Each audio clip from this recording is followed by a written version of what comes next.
Dharana 36. For the power of nature, asking the plant to drop a leaf. Now let's hear the Shastra Pramana. Mantra, Sutta 59, Dharana 36.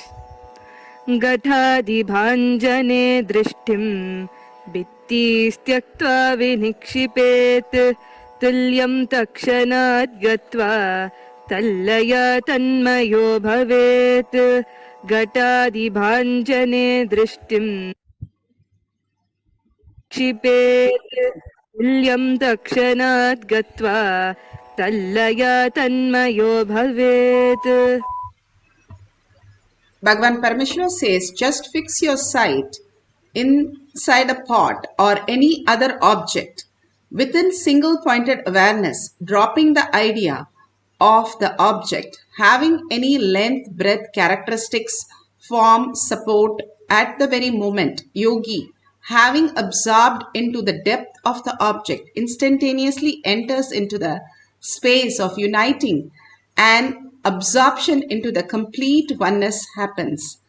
Clearly, step by step, Bhagavan explains how just fixing your sight inside a pot or any object with a single pointed awareness, the single pointed awareness, how we understand an object as only matter and the limitation of the matter.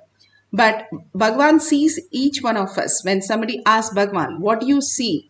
He sees the whole place with lot of frequencies and energies, that frequencies in different stages, how the immature frequency as child and how frequencies which is distorted as an adult.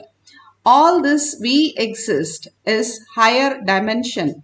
Like for Bhagavan says, if you observe your sleep and the deep sleep, you will understand yourself much more as Paramashiva.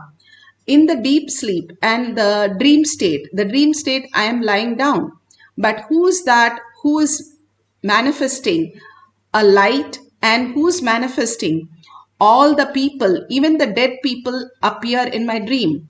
So who is that who appears in the dream? How is that we are able to materialize those people and manifest whatever we think that we wanted? We are lying down. Then who is that who is manifesting those people? And that consciousness, that Paramashiva in us, that who is manifesting is also manifesting this very dream that we are watching right now. Like we understand, we are lying down and we are not actually in the dream, but we are lying on the bed. Same way, we are consciousness, we are Paramashiva, who is manifesting all these things which is appearing in front of us.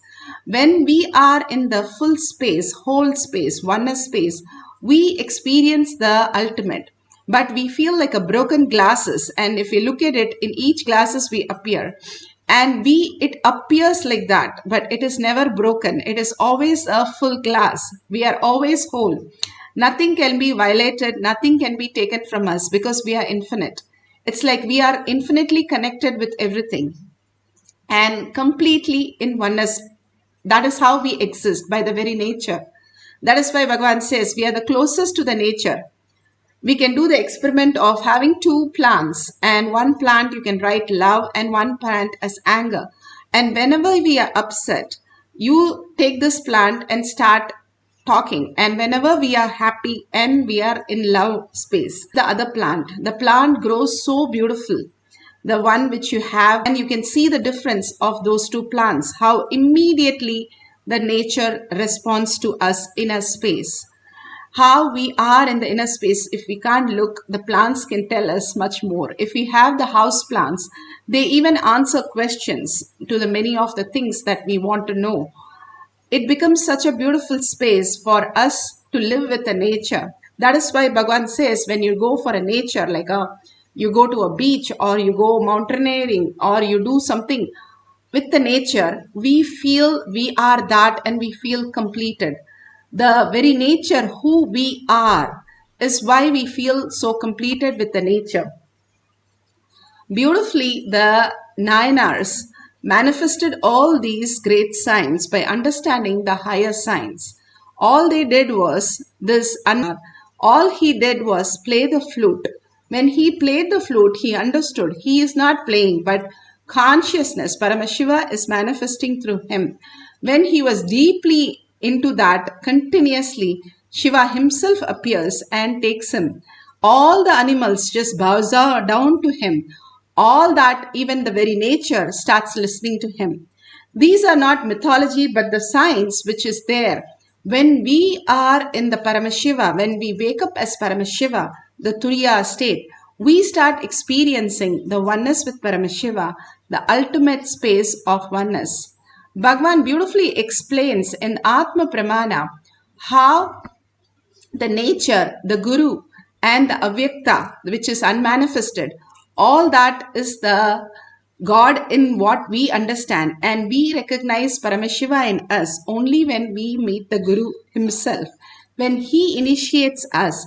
And then we are able to see the Paramashiva in us as the ultimate. Bhagavan beautifully explains that in the Atma Pramana.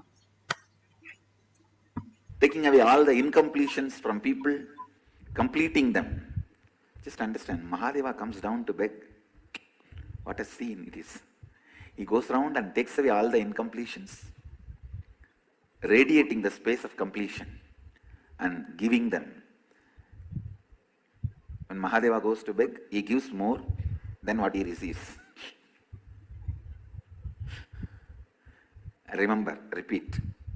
When Mahadeva goes for begging, he gives more than what he receives.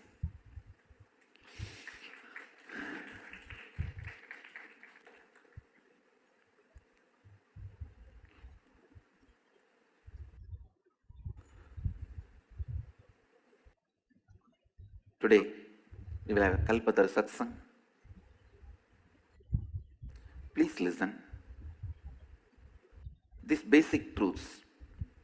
The grace is flowing in you forever. Life is flowing in you just to make your life as you want. Life is not sadistic. Life is not life negative. God is not sadistic. Divine is not sadistic. And please listen, God is not enjoying your conflicts and complications. Don't think God is not a politician, surely not a lawyer. So he is not happy to put you in some desire and not fulfill that desire. No. He doesn't enjoy that game. So please listen. Neither God is sadist, nor he enjoys the conflicts and contradictions you go through. So, understand, it is we who project all our emotions onto God. I have always seen, just a few days before, our devotees, one husband and wife, both of them came to the ashram. The wife ran away from the house and came to the ashram. Some problem in the house. Husband also came. Both have their version. Husband says, wife is depressed. Wife says, no, he is torturing me. All I did is I just waited. Because whoever carries the problem, they will naturally not be able to keep quiet here. So in few days, if you observe, we will know where the problem is. Now I found out it's the problem on the wife. Because she is projecting the same abusive behavior which she puts on the husband on me. Not only on me, on everyone around. With whoever she sees, talks. I started laughing. Now we know where the problem is. And we can sort it out. That's all. Same way, we also put our ideas on God. God itself, God himself is not sadist. He doesn't enjoy the conflicts. So please listen. If you are able to wake up in the morning and if you are able to breathe, understand, His grace is there on you. He wants you to fulfill your life as you want. He wants you to fulfill your life as you want. So when you are fulfilled, cosmos celebrates with you. When you are expanding, cosmos dances with you. When you are expanding, cosmos sings with you. It celebrates with you. So first thing, you need to have this as a basic cognition. Please listen. This is the basic cognition you need to have. God is graceful. His grace overflows in our life. How much ever you deny with multi-million arguments or trillions of arguments, the truth is the truth is the truth. The whole human society is suffering so much because its very existence is built on the wrong cognition. It is built on the wrong cognition. See, the whole Western civilization is built on the cognition. You have to conquer the nature. The whole Eastern civilization is built on the concept. You have to enjoy the nature, celebrate the nature. Because from the beginning we believed nature is supporting life. Nature wants us to be here. The trust level between us and the nature was so high. Even if we had to die in some natural calamities, we only felt, oh, this body is getting cleansed so that we will come back with another one body. The whole attitude was different. But unfortunately, in the Greek civilization, the whole attitude was conquer the nature. Master the nature, go against the nature. So naturally that attitude replicated in the relationship with human beings, relationship with everything. Please listen. Nature is the first God you encounter. God's first representative you encounter. There are 4 representatives of God. 1, nature. Second, the avyakta, unmanifested nature. We can call that as a God, unknown. Third, your own individual